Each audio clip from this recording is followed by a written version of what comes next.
আসসালামু আলাইকুম। আমি আজকে একটা শাক রান্না করব। আর এখানে এটা কি শাক আপনারা বলেন সেটা আমি জানি না, কিন্তু হয়তো আমরা বলি নোনতা শাক, এটাকে বলি। এই যে বড় বড় পাতা, আর এটার কিন্তু একটা ছোটও আছে, নোনতা শাক বলে। এই শাকটা আজকে আমি রান্না করব। এটা কী দিয়ে রান্না করব সেটাই আপনাদের সাথে শেয়ার করব। নিয়ে নিয়েছি এখানে কিছুটা গরুর মাংস, এখানে চর্বি আছে এবং মাংস আছে, দুটোর মিলিয়ে নিয়েছি। এটা দিয়ে রান্না করব। দেখুন আমি কড়াইটা আগে বসিয়ে নিয়েছি, আর এখানে আমি তেলটাও দিয়ে দিয়েছি। তেল গরম হয়েছে, এখানে একটা তেজপাতা 2 টুকরো করে দিয়ে দিলাম। এখন পেঁয়াজটাও দিয়ে দিব। পেঁয়াজটা হালকা একটু ভেজে নিব। পেঁয়াজটা কিন্তু একটু হালকা ভেজে নিয়েছি। এখন দিয়ে দিব আদা আর রসুন বাটা।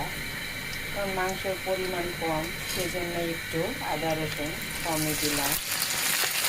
দিয়ে দিবে এখানে হলুদ, হলুদের গুঁড়ো, মরিচের গুঁড়ো, ধনিয়া গুঁড়ো, জিরা গুঁড়ো। এটা দিয়ে একটু নেড়ে ছেড়ে নেব। দিয়ে দিবে একটু পানি।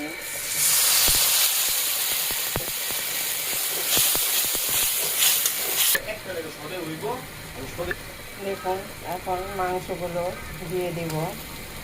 এই যে বলেছিলাম এখানে চর্বি আছে, এই যে দেখুন চর্বি সহকারে দিয়েছি।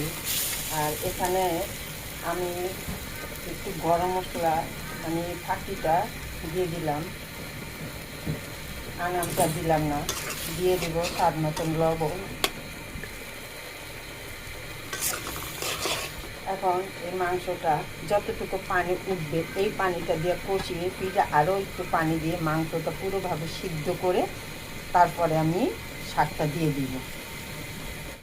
এই দেখুন মাংস থেকে তেল বের হয়ে গেছে। এটা কিন্তু আমি পানি দিয়ে ভালো করে কষিয়ে নিয়েছি।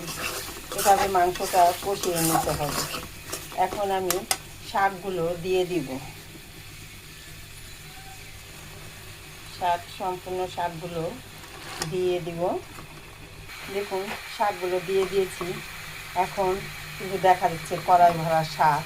এই শাকটা একটু বলক আসলেই মানে কম হয়ে যাবে। আর এই শাকটা একেবারে আর পানি দেওয়া হবে না। এই শাক থেকেই পানি উঠবে, ওই পানিতেই রান্নাটা হয়ে যাবে। আমি এখন ঢেকে দিব।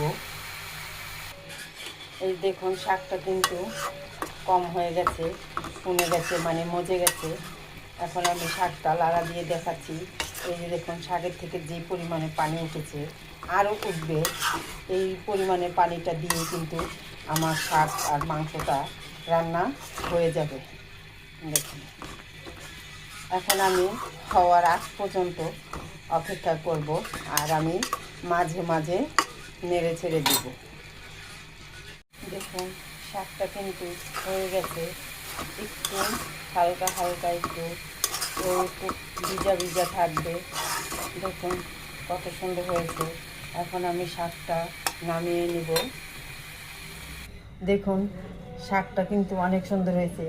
এই শাকটা কিন্তু একটু টক টক লাগে, আর এই শাকটা কিন্তু খেতে খুবই ভালো লাগে। এটা কিন্তু চিংড়ি মাছ বলেন বা টাকি মাছ বলেন, টাকি মাছ দিয়েও এটা কিন্তু একটা ভর্তা করা যায়, বাঘাইরা ভর্তা।